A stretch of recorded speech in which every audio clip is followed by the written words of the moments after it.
ਜਨਾਨੀਆਂ ਔਰ ਬੰਦੇ ਹਾਂਜੀ ਵੀ ਬਿਮਾਰੀਆਂ ਘੱਟ ਸੀ। ਨਹੀਂ ਇਹ ਤੁਸੀਂ ਮੈਨੂੰ ਦੱਸੋ ਕਿ ਵੇਖੋ ਤੁਹਾਡਾ ਤਜਰਬਾ ਹੈ 100 ਸਾਲ ਦੇ ਕੋਲ ਉਮਰ ਹੈ ਤੁਹਾਡੀ, ਤੁਹਾਂ ਇੱਕ ਜ਼ਿੰਦਗੀ ਦਾ ਹਿੱਸਾ ਗੁਜ਼ਾਰਿਆ ਔਰ ਇਸ ਫਨ ਦੇ ਵਿੱਚ ਗੁਜ਼ਾਰਿਆ, ਫਨ ਤਿਬ ਦੇ ਵਿੱਚ।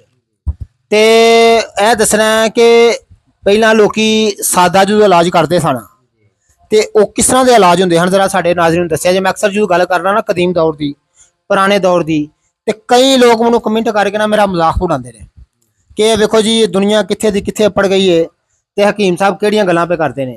ਜ਼ਰਾ ਦੱਸਿਆ ਜੇ ਕਿ ਕਿੰਨੀਆਂ ਸਾਦੇ ਇਲਾਜ ਹੁੰਦੇ ਹਨ, ਜੜੀ ਬੂਟੀਆਂ ਨਾਲ ਕਿਵੇਂ ਲੋਕੀ ਇਲਾਜ ਕਰ ਲੈਂਦੇ ਨੇ, ਖੁਰਾਕਾਂ ਨਾਲ ਕਿਵੇਂ ਇਲਾਜ ਕਰਦੇ ਨੇ।